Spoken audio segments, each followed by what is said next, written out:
Marcus Chen walked through the grimy corridors of Station 47, his weathered hands deep in the pockets of his maintenance coveralls. The artificial lights flickered overhead, casting strange shadows that danced across the metal walls.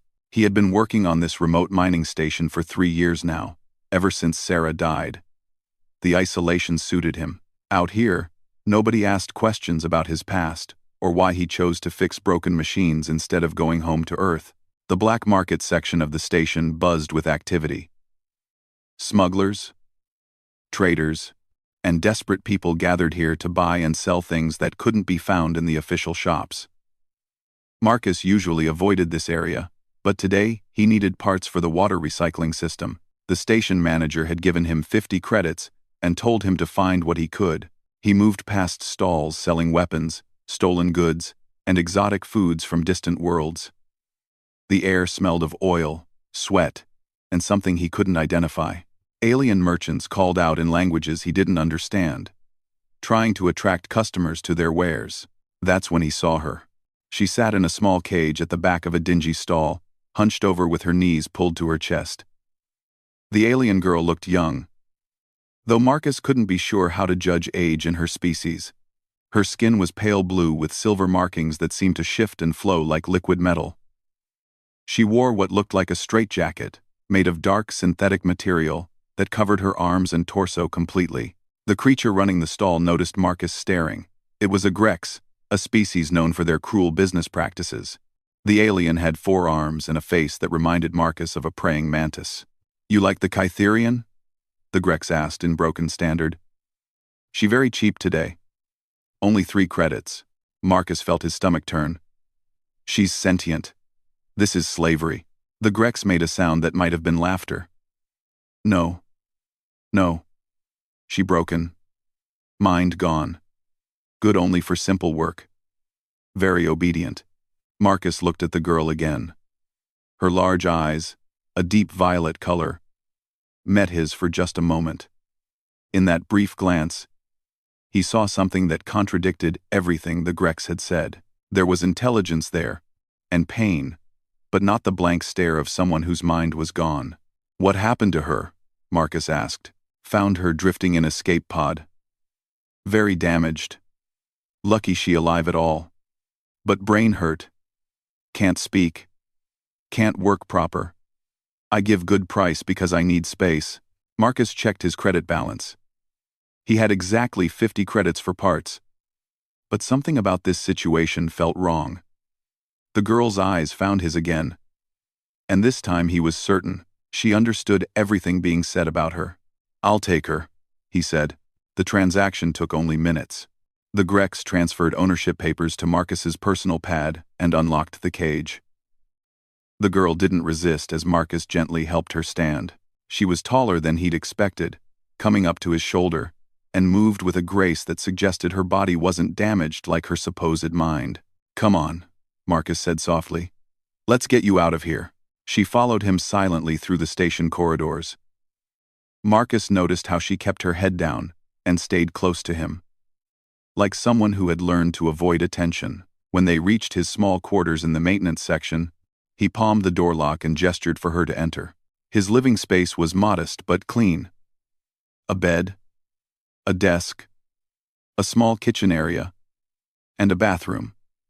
Technical manuals and mechanical parts covered most surfaces. Pictures of Sarah sat on his bedside table, the only personal items he'd kept. The girl stood in the center of the room, looking around with those violet eyes. Marcus realized he had no idea what to do next. "Are you hungry?" he asked. She nodded, a small movement that made his heart jump. The Grex had said she couldn't communicate, but nodding meant understanding. Marcus prepared a simple meal from his emergency rations, heating soup and bread in the small kitchen. He set it on the table and gestured for her to sit. She remained standing until he sat down first, then carefully took the chair across from him. "The jacket," Marcus said, pointing to the straitjacket. "Does it hurt?" She looked down at herself and nodded again. "May I remove it?" She hesitated, then nodded once more. Marcus examined the restraint and found hidden fasteners along the sides. As he worked to release them, he noticed her breathing became faster. Her hands, when they finally emerged, were shaking. "It's okay," Marcus said. "You're safe now." The jacket fell away to reveal arms that were unnaturally thin, covered in the same flowing silver markings as her face. She rubbed her shoulders and winced, clearly in pain from being restrained for so long. Marcus pushed the food toward her. She ate slowly and carefully, as if she expected someone to take it away. When she finished, she folded her hands in her lap and waited. "Do you have a name?" Marcus asked. She opened her mouth as if to speak, then closed it. Her expression showed frustration. "It's all right. We'll figure it out." Marcus stood and gathered spare blankets from his storage cabinet. "You can sleep on the couch tonight. Tomorrow I'll see about getting you better clothes and food." As he arranged the makeshift bed, Marcus wondered what he had gotten himself into. He was a 50-year-old widower who fixed machines for a living. He knew nothing about caring for an alien, especially one who might be traumatized. But when he looked at her again, sitting quietly on his couch with her hands folded, something stirred in his chest that he hadn't felt since Sarah died. Purpose, maybe. Or just the simple need to help someone who couldn't help themselves. "Get some rest," he said. "Things will look better in the morning." She curled up under the blankets, still wearing the simple gray clothes she'd had under the jacket. Marcus dimmed the lights and went to his own bed. But sleep didn't come easily. Every few minutes, he found himself checking to make sure she was still there, still breathing. The next morning, Marcus woke to find her already awake, sitting on the edge of the couch with perfect posture. She had folded the blankets neatly and seemed to be waiting for instructions. "Morning," Marcus said. "How did you sleep?" She tilted her head slightly, a gesture he was beginning to recognize as thoughtful consideration. Then she held up one hand and wiggled it back and forth. So. Marcus smiled, the first genuine smile he'd managed in months. "Well, that's honest." He prepared breakfast, noting how she watched everything he did with intense focus. When he handed her a cup of coffee, she sniffed it carefully before taking a small sip. Her expression suggested she found it interesting but strange. "I need to go to work today," Marcus explained as they ate. "You can stay here. Or you can come with me. It's just maintenance work around the station." She pointed to herself, then to him, and nodded. "You want to come along?" "All right. But we'll need to be careful. Technically, I'm not supposed to have anyone in the work areas who isn't authorized." Marcus found some of his spare work clothes and gave them to her. The coveralls were too big, but she rolled up the sleeves and legs efficiently. She moved with a precise economy of motion that suggested someone accustomed to making do with whatever was available. Their first stop was the main water recycling plant. Marcus had been putting off repairs to the filtration system because he lacked proper parts. As he worked, explaining what he was doing out of habit, the girl watched intently. When Marcus struggled to reach a connection point in a tight space, she touched his arm gently and pointed to the spot. Her hands, he realized, were smaller and more flexible than his. "You think you could reach that?" he asked. She nodded and carefully inserted her arm into the maintenance panel. Following his directions, she managed to attach the replacement component in half the time it would have taken him. "Thank you," Marcus said, and meant it. As the day progressed, Marcus found himself talking to her more. She couldn't or wouldn't speak, but she listened with an attention that reminded him of Sarah. His wife had always been a good listener, drawing out stories and thoughts he didn't know he had. "I used to be an engineer on Earth," Marcus told her as they calibrated air recyclers. "Worked on terraforming projects. Big, important stuff that was going to change the galaxy." He laughed, but it wasn't a happy sound. Then Sarah got sick. Cancer. The treatments were expensive, and I had to sell our house, cash in all our savings.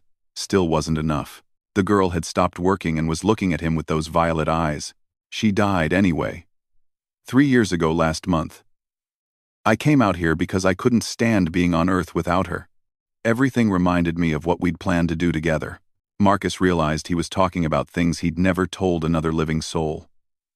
Something about the girl's presence made it easier. Like she understood loss in ways others couldn't. They worked in comfortable silence for the rest of the morning. When they broke for lunch, Marcus noticed other station workers watching them with curious expressions. A few approached to ask questions. "That your new assistant, Chen?" asked Rodriguez, the shift supervisor. "She doesn't look human. She's helping me with some projects," Marcus replied carefully. "Is she authorized to be in the maintenance sections?" Marcus felt tension building in his chest. "I'll handle the paperwork." Rodriguez studied the girl, who had positioned herself slightly behind Marcus. "Just make sure you do. Station security doesn't like surprises." After Rodriguez left, Marcus touched the girl's shoulder gently. "Don't worry about him. Some people are just suspicious of anything different." She looked up at him and did something unexpected. She smiled. It was a small expression, barely visible, but it transformed her entire face. Marcus felt his breath catch. "You understand more than you let on, don't you?" he said. Her smile widened slightly, and she nodded.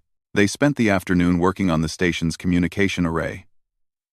Marcus had been troubleshooting a signal degradation problem for weeks without success.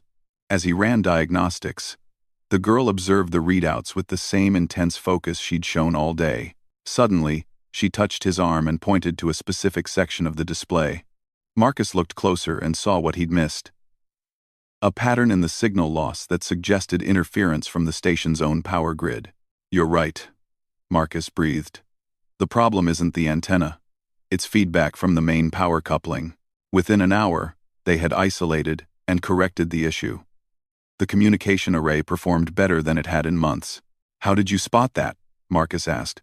The girl touched her temple, then pointed to the display, then back to her head. She was telling him she understood the patterns, that she could see connections he'd missed.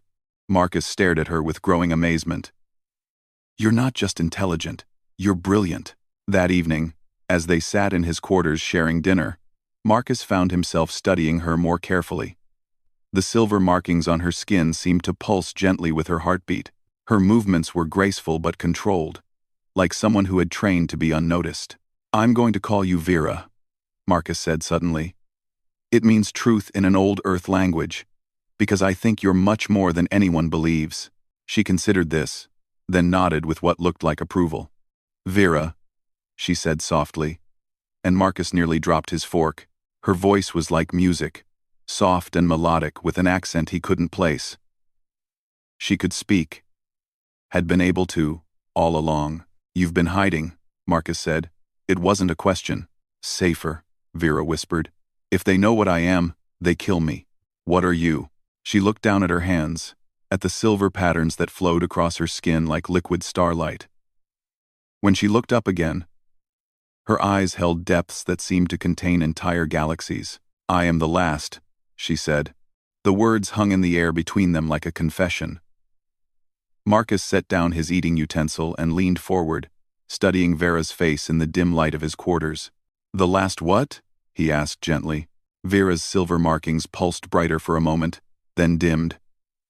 She wrapped her arms around herself, a gesture that reminded Marcus painfully of how he'd first seen her in that cage. "Catherian navigator," she whispered. "My people. They are all gone now." Marcus felt something cold settle in his stomach. He had heard whispers about the Catherians, fragments of stories told in the dark corners of space stations. An ancient race that could navigate through dimensions, finding paths between stars that normal ships couldn't follow. But those were legends, stories told to frighten children or impress tourists. "How?" Marcus asked. Vera stood and walked to the small window that looked out into space. Stars wheeled slowly past as the station rotated. "My people lived between the spaces. We could see the paths that connect all things. The roads that light travels when no one watches." She traced patterns on the window with her finger, and for a moment Marcus could swear he saw silver light follow her touch. Others wanted this gift. The hegemony came to our world with promises of trade, of friendship. They said they needed guides for their great ships, teachers for their children. Vera's voice grew soft, distant. "We believed them." Marcus had heard of the hegemony, a coalition of races that controlled much of the Outer Rim territories. Officially, they were explorers and traders. Unofficially, most people knew they took what they wanted and asked questions later. "They took us from our home," Vera continued. Put us in ships, in stations, in laboratories. They wanted to study us, to understand how we see the paths. When they could not copy our gift, they decided to make us servants instead. Slaves, Marcus said, the word bitter in his mouth. Vera nodded. But we are not made for cages. Our minds, they need the freedom of space, the connection to the paths between stars. In captivity, we began to fade. One by one, my people stopped eating, stopped speaking, stopped seeing. They died of broken hearts. Marcus stood and moved to her side. But you survived. I learned to hide what I am. I made them think my mind was broken like the others. I let them believe I was just another failed experiment, worth only the cost of food and shelter. Marcus looked at her profile, silver-touched and beautiful in the starlight. How long? 7 cycles. 7 years of pretending to be empty, to be nothing. She turned to face him. You are the first person to see me as something more. The weight of that statement settled over Marcus like a heavy blanket. This remarkable being had trusted him with her secret, her life. And he was just a maintenance worker, a broken man running from his own grief. I'm nobody special, Vera. I just fix machines. She reached out and touched his hand. Her skin was warm despite its alien color. And Marcus felt a strange tingling where they connected. You saw me, she said simply. That is everything. The next few days fell into a rhythm. Marcus would work his maintenance rounds with Vera beside him, learning her capabilities and marveling at her insight. She could diagnose problems with complex systems just by observing them for a few minutes. Her understanding of energy patterns and mechanical relationships far exceeded his own. But Marcus also noticed other things. The way Vera's markings dimmed when she was tired, how she sometimes stood perfectly still for minutes at a time, staring at nothing with an expression of intense concentration. When he asked about these moments, she would just say she was checking the paths. On the 4th day, their routine was interrupted. Marcus was deep in the station's power distribution center, trying to trace an intermittent fault in the main grid, when Lieutenant Commander Reese from station security appeared. Chen, Reese said, his voice carrying the authority of someone used to being obeyed. I need to speak with you about your assistant. Marcus looked up from the circuit panel he'd been examining. Vera stood perfectly still beside him, her expression blank and empty. She had slipped back into her protective mask the moment Reese appeared. What about her? Marcus asked. She's not authorized for access to restricted areas. Command wants to see her documentation, work permits, the usual paperwork. Marcus felt sweat begin to gather at the base of his neck. I can provide that. Good. Bring everything to my office in 2 hours. Reese looked at Vera with cold eyes. And Chen? Some of the crew have been asking questions about her. Where she came from, what she's doing here. Might be best to keep a lower profile. After Reese left, Marcus slumped against the wall. This is bad. I don't have documentation for you. Technically, you're my property according to that bill of sale. But that won't get you access authorization. Vera touched his arm. It is all right. I can leave. No. The word came out fiercer than Marcus intended. I'm not letting them send you back to that cage. Marcus spent the next hour making calls, pulling favors, and bending every regulation he could think of. Finally, he managed to get Vera temporary work authorization as a maintenance assistant. It would last 30 days, enough time to figure out something more permanent. But that evening brought worse news. A message waited on Marcus's personal comm when they returned to his quarters. It was from Dr. Elena Vasquez, the station's science officer. Marcus, I ran those biological readings you requested on your new assistant. The results are concerning. Please come see me as soon as possible. Marcus stared at the message, a chill running down his spine. He hadn't requested any biological readings. Someone's been scanning you, he told Vera. Running tests without permission. Vera's markings flared bright silver, the first time Marcus had seen her lose control of them. They know, she whispered. They know what I am. Marcus grabbed her shoulders gently. Hey, look at me. We'll figure this out. But I need to know what we're dealing with. What happens if they discover you're a navigator? Vera's eyes met his, and in them Marcus saw terror older than worlds. The hegemony has standing orders. Any navigator found alive is to be captured and taken to their research stations. They still believe they can learn to copy our abilities. And if they can't, then they will take my mind apart piece by piece, until nothing is left. Marcus felt anger building in his chest, a hot fury he hadn't experienced since watching Sarah waste away in a hospital bed while insurance companies argued about treatment costs. Some things were simply wrong, and this was one of them. "That's not going to happen," he said. "I won't let it." They went to see Dr. Vasquez together. Her laboratory was located in the science section of the station. A clean, sterile environment that hummed with the sound of analysis equipment. The doctor herself was a small, precise woman with graying hair and kind eyes. "Marcus," she said, then stopped when she saw Vera. "And this must be your assistant." "Her name is Vera," Marcus said. "I understand you have some concerns." Quote, Dr. Vasquez gestured for them to sit. "I've been running routine environmental monitoring, checking for biological contamination, that sort of thing. Your friend here showed up on my scans, and the readings are unlike anything I've ever seen." She activated a holographic display showing complex biological data. Her cellular structure is completely unique. The silver markings on her skin aren't just pigmentation. They're some kind of neural network that extends throughout her entire body. And her brain activity. Dr. Vasquez paused, looking troubled. "Marcus, I think she might be telepathic." Marcus felt Vera tense beside him. "What makes you say that?" "The scans show unusual electromagnetic patterns around her neural centers. Similar to what we see in some documented psychic species, but much more complex." Dr. Vasquez looked directly at Vera. "You understand everything we're saying, don't you?" Vera glanced at Marcus, who nodded encouragement. "Yes," she said softly. Dr. Vasquez's eyes widened. "Remarkable. Your vocal patterns suggest a highly advanced intelligence. Have you been pretending to be nonverbal?" "For safety," Vera admitted. "I see, Doctor." Vasquez leaned back in her chair, studying them both. "Marcus, do you realize what you've stumbled into? If I'm right about her species, this young woman is incredibly valuable. There are organizations that would pay millions for a chance to study her."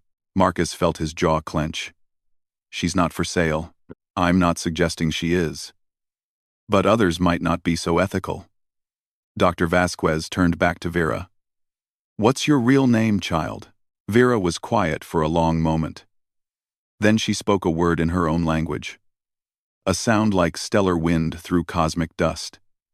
"In your tongue, the closest meaning would be, 'she who finds lost paths.'" Dr. Vasquez gasped. "Navigator! You're a Catherian navigator!" The admission hung in the air like a death sentence. Marcus watched as Dr. Vasquez's expression shifted from curiosity to amazement to fear. "Dear God," the doctor whispered. "They said your people were extinct." "They are," Vera said simply. "I am the last."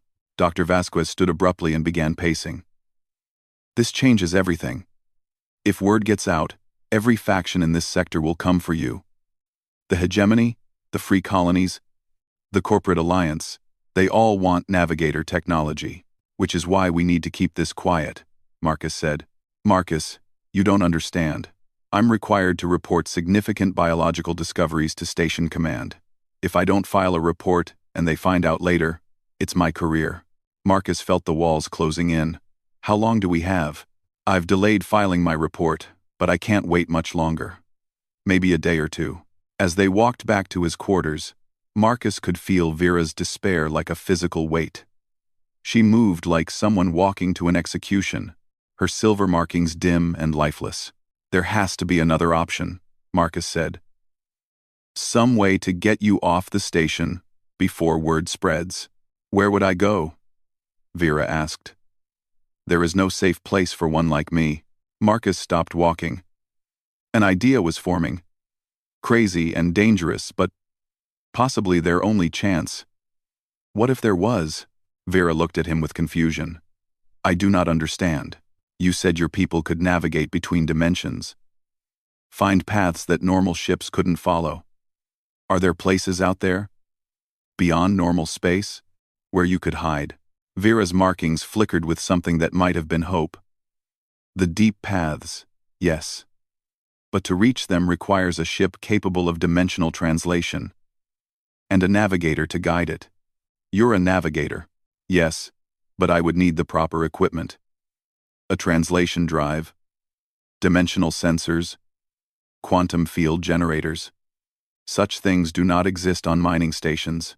Marcus thought about the junkyards and salvage operations he'd heard about in the outer system. Ships that had been stripped for parts. Experimental drives that had never been properly tested. Technology that legitimate operators wouldn't touch. Maybe they don't exist here, he said. But they exist somewhere. Maybe they don't exist somewhere. That night, Marcus lay awake staring at the ceiling while Vera slept on the couch. Her breathing was steady and peaceful. But he could see the faint glow of her markings even in the darkness. He thought about Sarah. About the promises he'd made to love and protect her. He'd failed her in the end. Unable to save her from the cancer that consumed her body. But maybe he could save someone else. Maybe this time he could be enough. Marcus made his decision. In the morning, he would start making inquiries. There were people in the outer systems who traded in impossible things, who could find technology that officially didn't exist. It would cost everything he had, and probably more. But it might be their only chance. As dawn approached, Vera stirred on the couch. She sat up slowly, looking around the room with those violet eyes that seemed to hold entire galaxies. When she saw Marcus watching her, she smiled that small, transformative smile that made his chest tighten. "You are planning something," she said. It wasn't a question. "How did you know?" "Your thoughts have a different pattern when you make important choices. I do not read minds, but emotions. Emotions have their own light." Marcus sat up and turned to face her fully. "I'm going to help you get away from here. Find you a ship that can take you to those deep paths you mentioned." Vera's expression grew troubled. "Such a thing would be very expensive, very dangerous. Let me worry about that. And you would do this for someone you have known for days? For an alien who has brought you nothing but trouble?" Marcus thought about that question seriously. Why was he willing to risk everything for this strange, beautiful being who had stumbled into his life? "Sarah used to say that love isn't about how long you've known someone," he said finally. "It's about recognizing something in them that speaks to something in you. I can't explain it, Vera. But when I look at you, I see someone worth saving." Vera's markings flared bright silver, and for a moment Marcus felt something touch the edges of his mind. Not intrusion, but connection. A warm presence that felt like coming home. "Then we will try," she said. "But know this, Marcus Chen. If we succeed, if you help me reach the deep paths, you will always be welcome there. Always." Marcus nodded, feeling a strange peace settle over him. For the first time in years, he had a purpose beyond simply surviving each day, whatever came next. Whatever dangers they would face, he would not let this remarkable being face them alone. Marcus spent the morning making careful inquiries through encrypted channels. The salvage yards of the Outer Rim were dangerous places, controlled by pirates, smugglers, and worse. But they were also where impossible things could be found. After 6 hours of negotiations, threats, and promises he wasn't sure he could keep, he had a lead. Captain Reiko Tanaka operated a small salvage vessel called the Broken Promise. She claimed to have recovered experimental technology from a destroyed hegemony research ship, including what might be a prototype, dimensional translation drive. The price was 30,000 credits, more money than Marcus had ever seen in one place. But he had a plan for that too.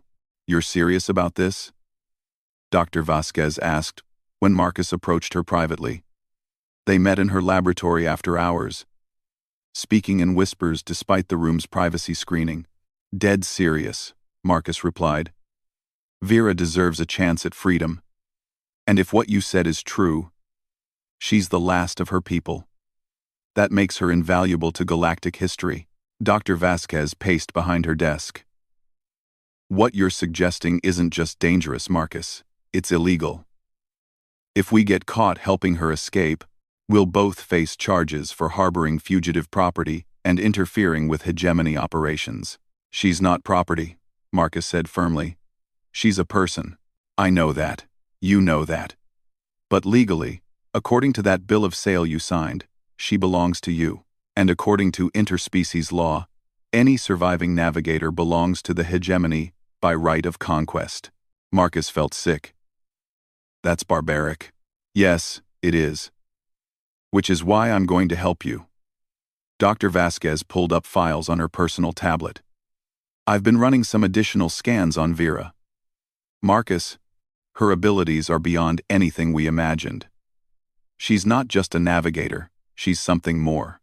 The doctor activated a holographic display showing complex energy patterns. These readings were taken while she was helping you work on the communication array. Look at this. The display showed swirling patterns of light that seemed to pulse with life. Her neural activity during problem solving shows quantum entanglement patterns. She's not just seeing solutions. She's directly interfacing with technology at a subatomic level. Marcus stared at the data. What does that mean? It means she could probably operate a dimensional drive without any external controls. Her mind is the interface. Doctor. Vasquez's voice carried a mixture of awe and fear. If the hegemony gets hold of her, they won't just study her. They'll turn her into a living component of their ships. The thought made Marcus's blood run cold. All the more reason to get her out of here. Dr. Vasquez nodded slowly.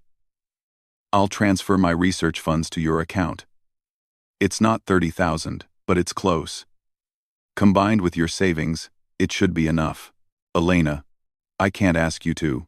You're not asking, I'm offering. Her expression grew distant. I've spent my whole career studying extinct civilizations.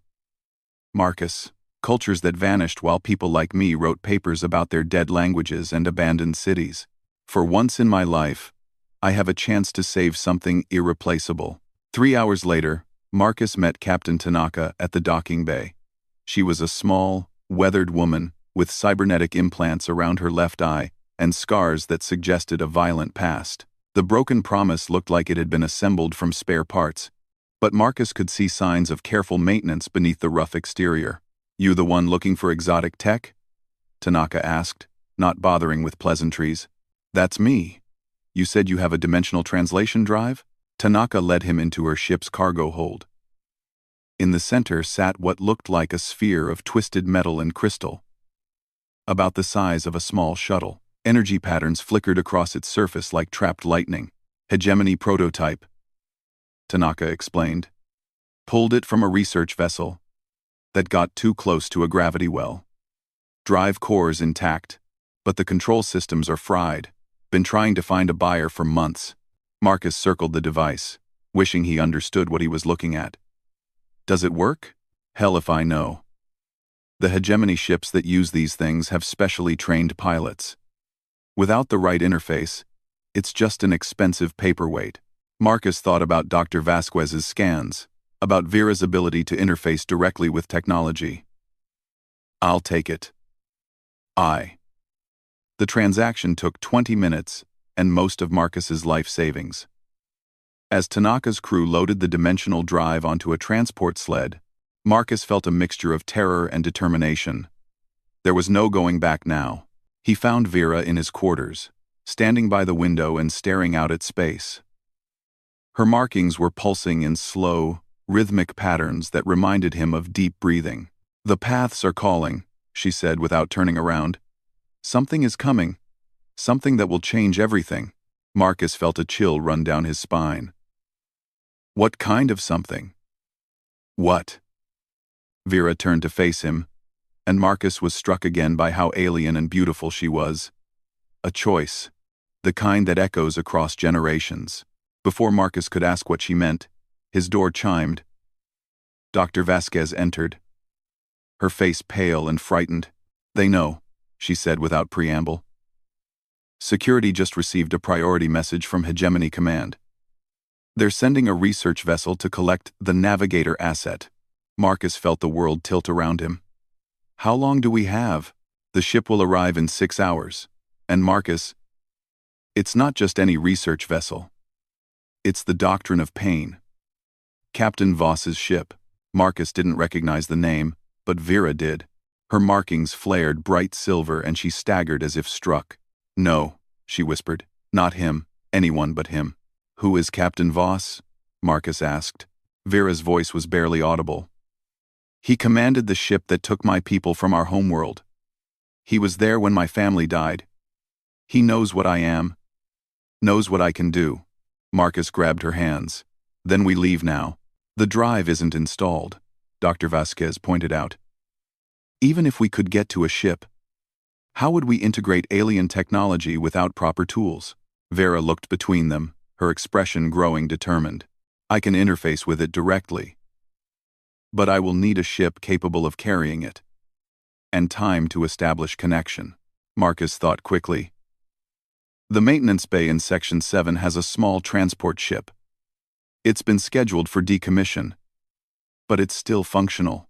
That's stealing government property, Dr. Vasquez said. Better than letting them turn Vera into a living computer. They moved quickly, using Marcus's access codes to reach the maintenance bay. The transport ship was small and cramped. Designed for short-range cargo runs, but it had a functional life support system and basic engines. Getting the dimensional drive aboard was harder. Marcus had to disable 3 security systems and forge work orders to get the transport sled into the bay.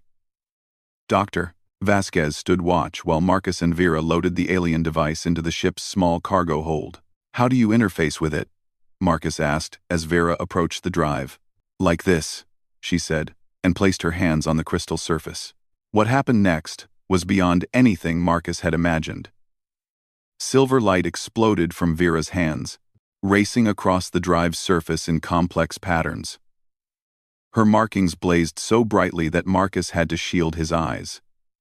The air itself seemed to sing with harmonics that made his bones vibrate. Vera's consciousness expanded beyond her physical form, flowing into the quantum matrices of the drive. She could see the deep paths now, the spaces between dimensions where her people had once traveled freely. The drive responded to her touch like a living thing, its damaged systems healing themselves under her guidance. But something else happened in that moment of connection.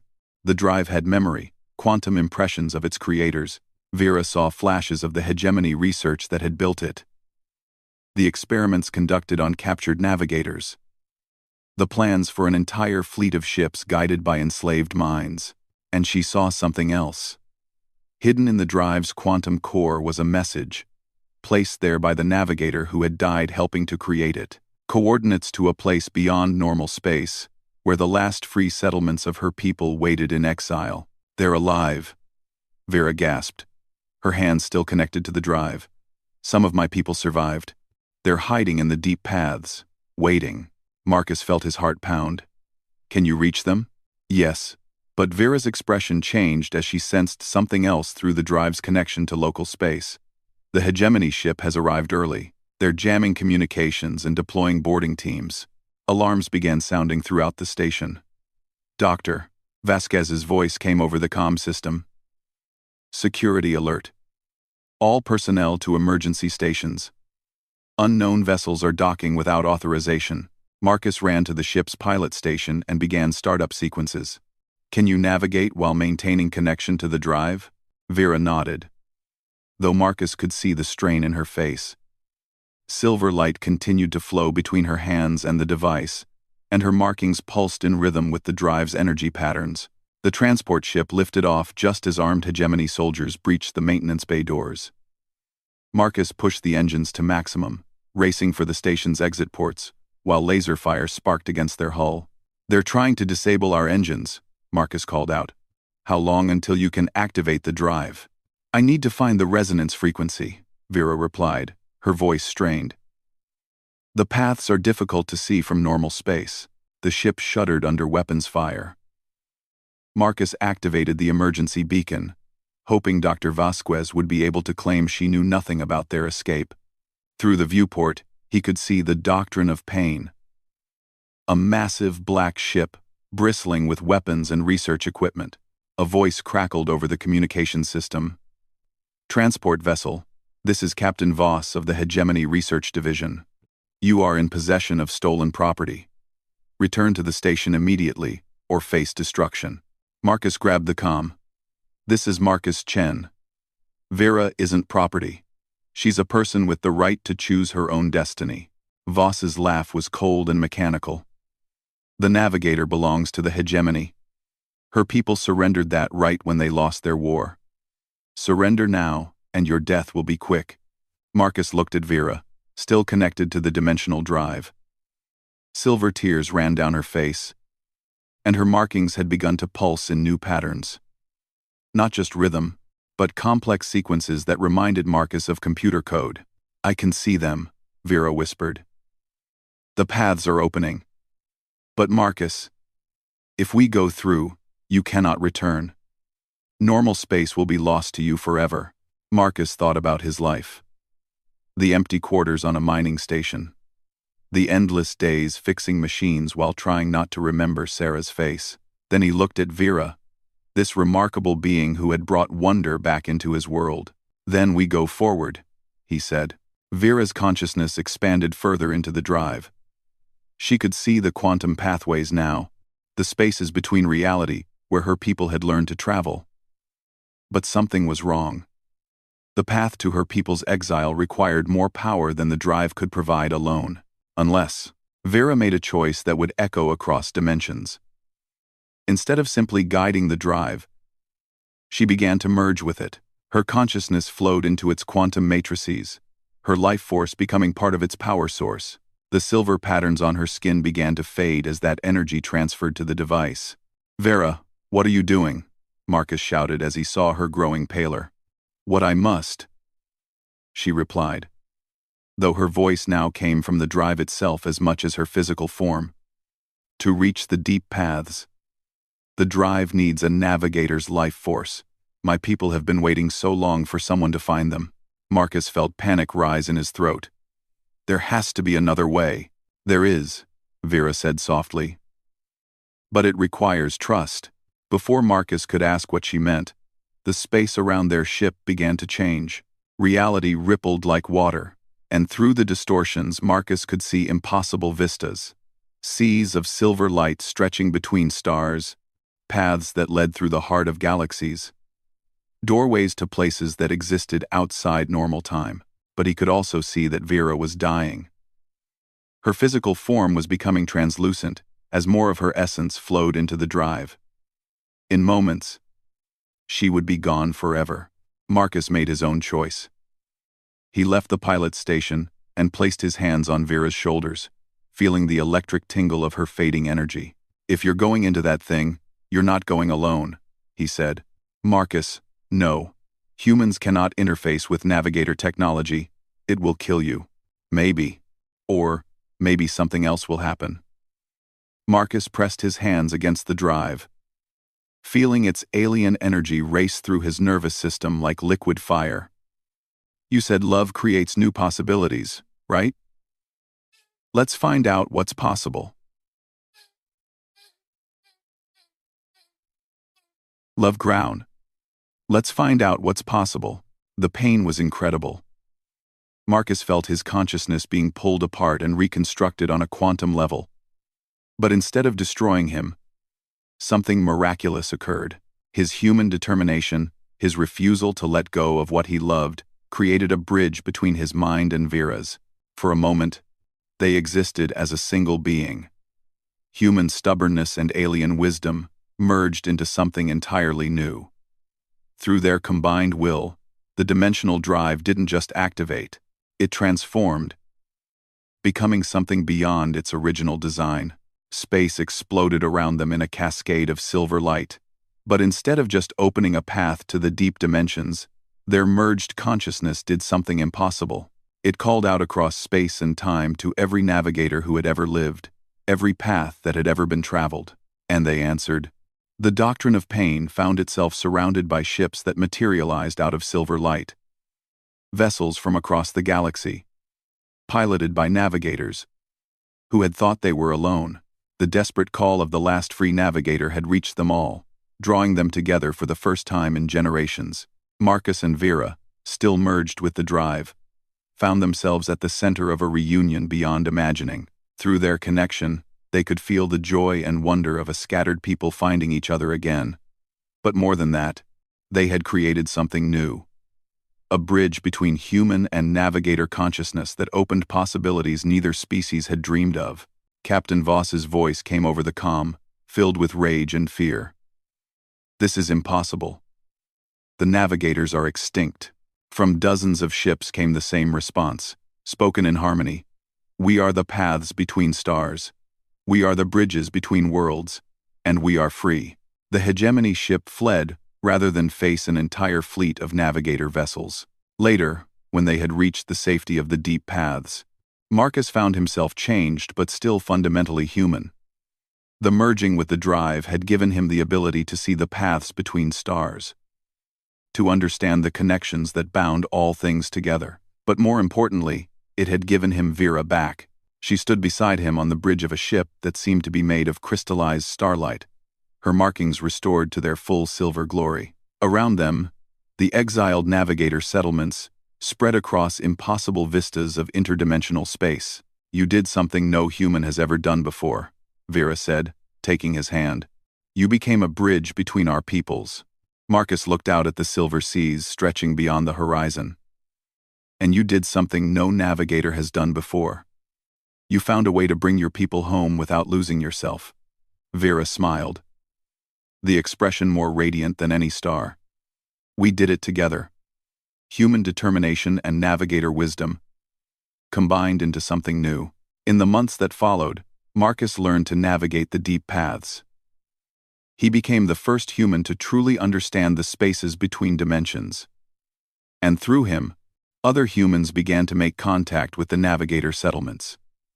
Trade routes opened between normal space and the deep paths, bringing together civilizations that had been separated by impossible distances. But the most amazing thing of all was simpler than any of that. Marcus had found love again, in a place beyond the normal constraints of space and time. And Vera had found something she thought was lost forever. A family that stretched across species and dimensions. They had saved each other. And in doing so, they had changed the galaxy. Some evenings, when the silver seas were calm and the path lights danced between dimensions, Marcus would think about that moment in the black market when he first saw Vera in her cage. 3 credits had seemed like nothing at the time. Now he knew it was the best investment he'd ever made.